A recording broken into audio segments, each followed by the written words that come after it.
Ndugu maafisa na wapiganaji, Serikali ya Mapinduzi ya Zanzibar inathamini sana juhudi zenu za kila siku katika kutekeleza majukumu yenu ya msingi, lakini pia katika kuimarisha hali ya ulinzi na usalama katika kulinda mipaka ya baharini, visiwa vyetu vyote vya Unguja na Pemba, hasa wakati wa uchaguzi, hasa wakati kabla na baada ya uchaguzi, na kuzuia magendo na yale yote ambayo mkuu wa zoni aliyasema hapa, sitaki kuyarejea, ikiwa zenu niyo kazi zenu za msingi. Hivyo basi, naomba nitumie muda huu, pamoja na kuwa leo nimekuja kujitambulisha kwenu na kupiga hodi nikiwa kwa mara ya kwanza kabisa nikiwa waziri wa nchi ofisi ya Rais Tawala za Mikoa na Idara Maalum za SMZ, basi muendelee kulinda amani ndani ya visiwa vyetu hivi, kwa sababu amani na usalama ndiyo tunu kubwa ya taifa letu tuliorithishwa na waasisi wetu wa taifa hili, lakini pia ndio msingi wa maendeleo ya Zanzibar pale rais wetu anayoyasema kila siku. Ndugu maafisa na wapiganaji, napenda kuwajulisha kwamba Serikali ya Mapinduzi ya Zanzibar itaendelea kuzimarisha idara zetu maalum kwa kupatia nyenzo mbalimbali zikiwemo uniform, vitendea kazi kama mlivyoomba, vitendea kazi vya kisasa, vifaa vya mawasiliano, pamoja na yale yote ambayo mmeomba, ikiwemo na magari ya kisasa, kwa lengo lile lile tunalokusudia kuleta ufanisi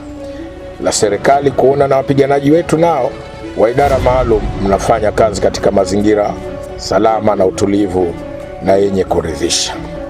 Aidha, Serikali ya Mapinduzi itaendelea kuboresha mazingira ya ndani ya kazi idara maalum ya SMZ na kuendelea na ujenzi wa mambo mengi ya miundombinu ambayo yanawahusu nyinyi, akiwemo mahanga, maaskari, lakini ofisi pamoja na nyumba za maafisa na wapiganaji wa idara maalum. Ndugu maafisa na wapiganaji, Serikali ya Mapinduzi ya Zanzibar pia itaendelea huduma mbalimbali kwa maaskari wetu na wapiganaji wetu ili kuongeza ufanisi na majukumu ya KMKM, yakiwemo kutoa huduma ya uokozi baharini, kuzuia magendo nchini hapa, pamoja na kulinda mipaka ya bahari